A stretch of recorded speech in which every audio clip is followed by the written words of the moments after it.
Samino dan Ponisiri hampir 23 tahun menikah. Samino menikahi Ponisiri yang saat itu sudah menjadi janda beranak satu. Samino sendiri berprofesi sebagai pedagang mie ayam, sementara istrinya membuka warung minuman. Ponisiri bahkan sudah 15 tahun membuka usaha warung minumannya itu. Sekitaran tahun 2019, Samino jatuh sakit. Karena penyakitnya itulah, Samino sudah tak bisa lagi berdagang. Tapi, jika tubuhnya lagi enak, ia bakal pergi ke sawah dan mengurus ternaknya. Namun, jika penyakitnya kambuh, Samino bakal berdiam diri saja di rumah. Lantaran kondisi Samino yang sudah tak pernah sehat, Ponisiri pun mulai gerah. Ia sudah tak mau mengurus suaminya itu. Alasannya ia merasa sakit suaminya itu hanya karang-karangan saja.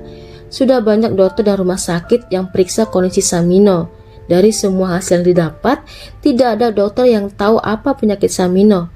Hasil laboratorium juga tak menemukan apa-apa dalam tubuh Samino. Semuanya sehat dan normal-normal saja. Karena itulah, Ponisiri merasa jika Samino hanya membuat alasan. Bagi Ponisiri, suaminya itu pemalas. Lantaran itulah, Ponisiri tak mau merawat Samino jika penyakitnya kambuh.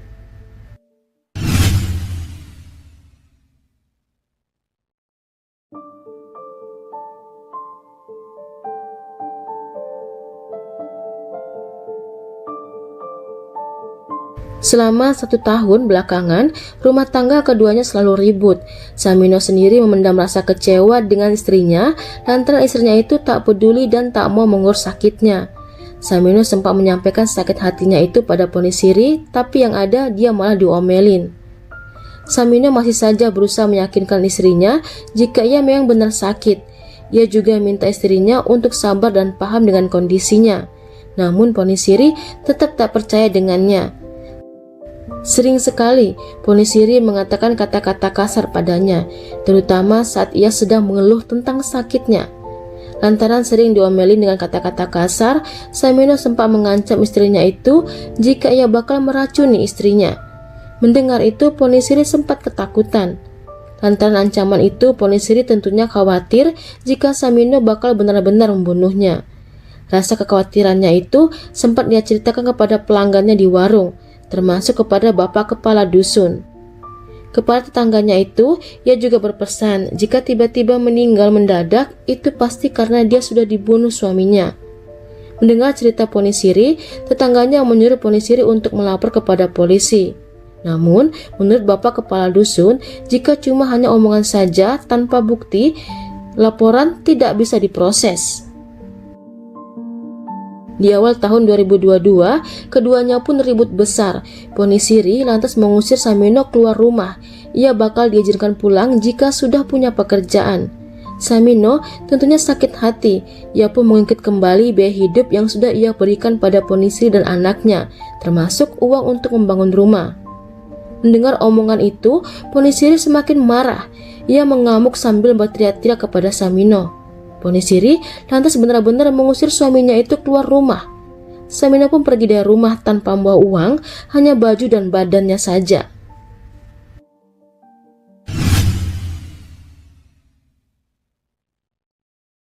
Selama di luar rumah, Samino tidur di mana saja asalkan beratap. Jadi jika hujan ia tidak akan basah.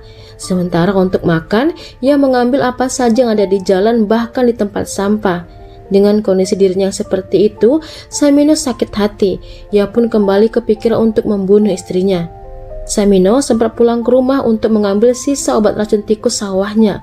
Rencananya obat itulah yang bakal ia pakai untuk membunuh Ponisiri. Pada tanggal 24 Februari 2022, dini hari sekitar pukul 1, Ponisiri baru saja menutup warungnya. Ponisiri memang punya kebiasaan tak pernah mengunci warungnya. Barulah sekitar pukul 2, Samino masuk ke warung. Samino lantas mencari toples kopi di warung istrinya itu. Lantas ia masukkan dan campurkan dengan racun tikus. Hal itu ia lakukan lantaran istrinya setiap pagi selalu minum kopi sebelum membuka warung. Setelah merasa aman, Samino lantas keluar. Saat di luar, ia sempat bertemu dengan tetangganya. Saat itu, ia ditegur tetangganya itu. Namun, Samino langsung pergi tanpa menggubris. Lantas pukul 5 pagi, Ponisri datang ke warung. Ia kemudian menyeduh kopi. Baru sedikit ia minum, tetangganya yang bernama Nur Hadi datang memesan kopi juga. 15 menit kemudian, Ponisri mengeluh pusing dan sakit perut. Melihat itu, Hadi menyuruh Ponisri pulang saja. Nanti warung dia yang akan tutup. Saat itu Ponisri pun pulang.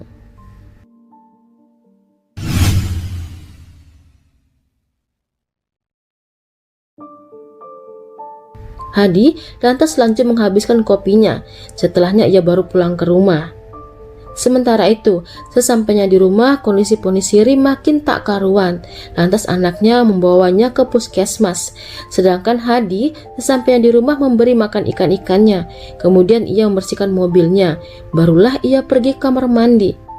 Saat itu Hadi merasa pusing dan sakit perut yang luar biasa. Ia pun keluar dan memanggil ibu mertuanya. Hadi bahkan sempat berteriak dan bertakbir sebelum ia jatuh dan mengeluarkan busa dari mulutnya. Melihat kondisi Hadi, keluarga membawa Hadi ke puskesmas. Namun lantaran Hadi kritis, ia dilarikan ke rumah sakit. Ia dilarikan ke rumah sakit Sakinah Mojokerto. Di rumah sakit itulah nantinya Hadi sempat koma 3 hari. Kejadian yang menimpa Hadi dan Ponisri tentunya membuat geger warga. Awalnya mereka menduga jika keduanya hanya keracunan biasa. Tapi saat warga memeriksa warung Ponisri, mereka menemukan di dalam sisa gelas minuman kopi Ponisri ada bintik-bintik yang berbeda dengan bintik serbuk kopi. Penemuan itu mereka laporkan ke Polres Mojokerto. Polisi yang datang ke TKP lantas memeriksa beberapa saksi. Mereka juga membawa beberapa barang dari warung Ponisri. Dari hasil pemeriksaan lab ditemukan jika di dalam kopi terdapat campuran racun tikus. Mendapati penemuan itu, polisi melakukan penyelidikan mendalam. Polisi menduga ada motif pembunuhan. Mendengar penemuan racun di dalam kopi Ponisri, warga kembali mengingat cerita Ponisri beberapa waktu yang lalu yang pernah bercerita jika suaminya berencana untuk membunuhnya. Ditambah lagi saat malam kejadian salah satu warga sempat memergoki Samino keluar dari warung Ponisri. Kecurigaan pun tertuju pada Samino. Samino pun lantas cari polisi. Atas keterangan warga, Samino malam itu juga ditangkap di daerah Gresik. Saat ditangkap, Samino pun mengakui jika ia sudah mencampurkan racun tikus di dalam toples kopi milik istrinya. Saat ditanya apa motif Samino melakukan hal itu, Samino mengaku sakit hati atas semua kelakuan istrinya padanya. Ia juga mengaku cemburu lantaran banyak pelanggan laki-laki di warung istrinya. Sementara itu, setelah beberapa hari dirawat, Ponisri dan Hadi pun selamat. Meskipun Hadi sempat koma 3 hari. Atas perbuatannya, Samino diancam pasal 340 tentang pembunuhan berencana. Namun karena korban selamat, maka pasal digandeng dengan pasal 53, pembunuhan namun korban selamat, dengan ancaman penjara sepertiga dari ancaman hukuman yang ada di pasal 340.